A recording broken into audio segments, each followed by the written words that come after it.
Hello, my name is DeTovar. This is my presentation on a Portacath installment and removal. So what is a Portacath? The definition of a Portacath is a device that allows easy access to the patient's veins. So the Portacath consists of this little part right here, which is called a portal. It's this little disc made of silicone that a needle sticks through, so that way it can reach this part right here, which is called the catheter or a tube that connects to the large vein right here. And all it really does is it makes it a lot easier for people to receive like constant injections of IV fluid or medication.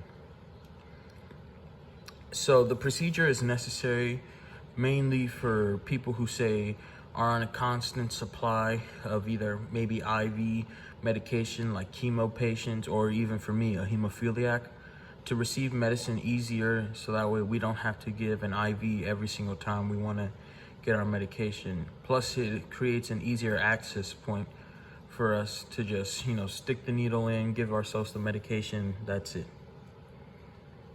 So what happens if you don't have this procedure? So this procedure just kind of makes it a whole easier on yourself. Nothing really bad will happen if you don't have it.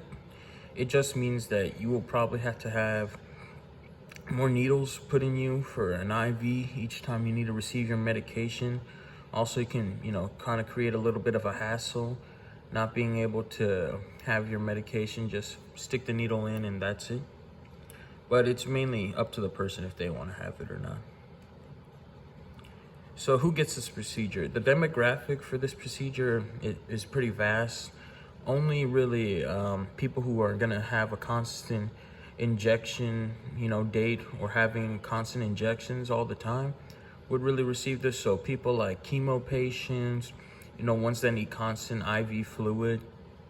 For me personally, hemophiliacs, we usually get one of these, so that way we are able to receive our medicine pretty easily when we're younger, when we don't know how to infuse our own medicine into ourselves, and when our parents are doing it.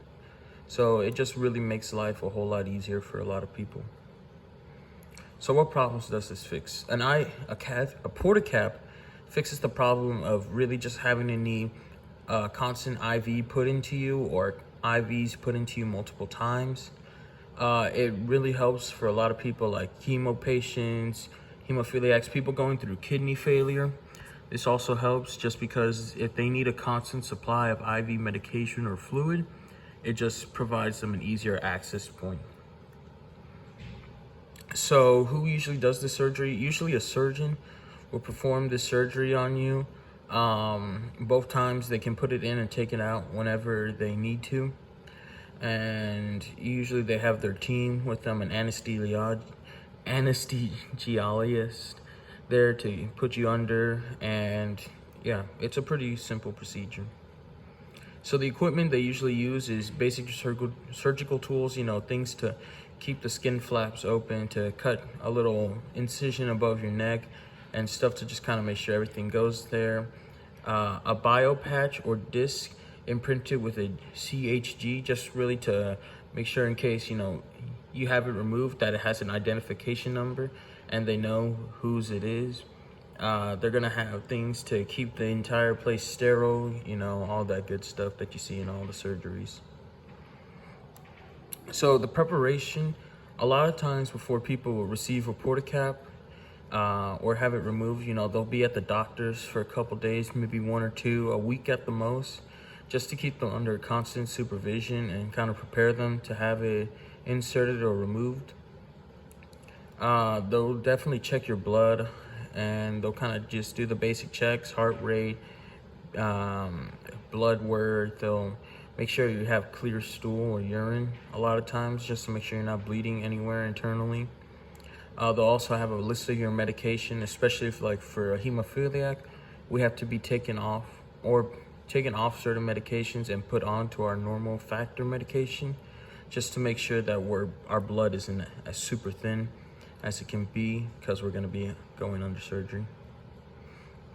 So where this usually takes place in the operating room, in the hospital, just a simple procedure. They just need to have the table there, something to monitor us, and then just somewhere, probably have the gas there to put you under once they're doing the surgery. But overall, it just happens in this one area.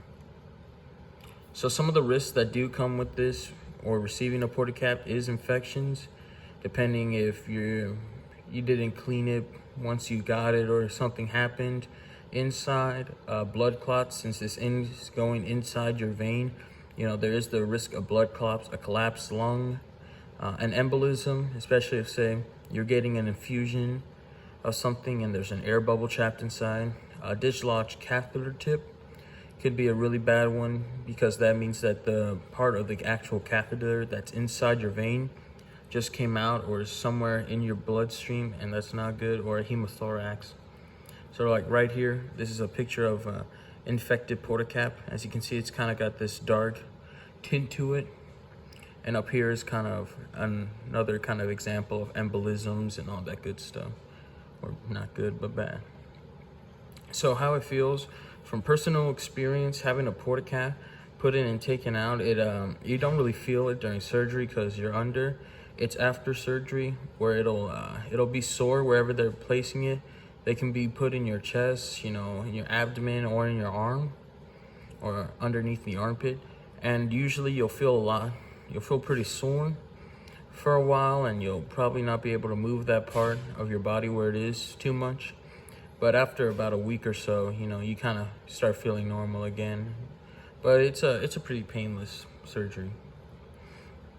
So what this does for a person is it just makes it a whole lot easier for them to be receiving medication. So say like for hemophiliacs, just getting your medication in one area right then and there, not having to do a whole bunch of preparation and set up to inject yourself, it goes a long way, especially just knowing that, hey, if I didn't get my injection of medicine at home and I don't know if I have a sterile place to do it, having a Portacath there, you can just basically do it anywhere as long as you clean and prepare your chest or wherever it's at, the surface, before you start injection. But it just makes getting medications a whole lot easier, and it just gives for a more accessible place to receive it.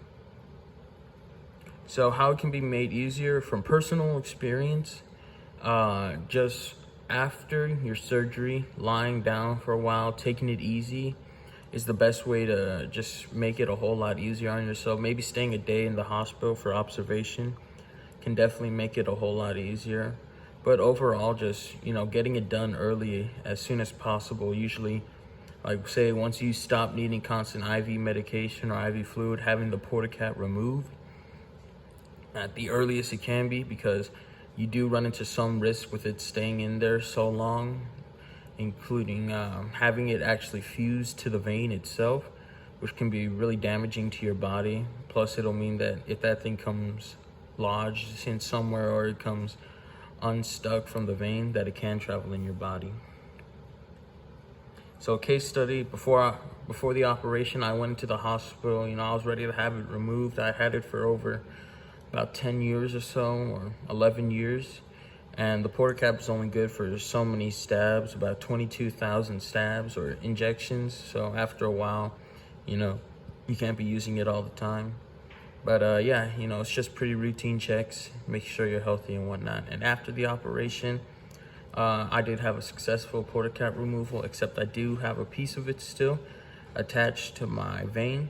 But the doctor said it was pretty formed up, so I should be okay. Nothing too serious right there. Overall, it was just a pretty smooth operation, nothing too bad. All right.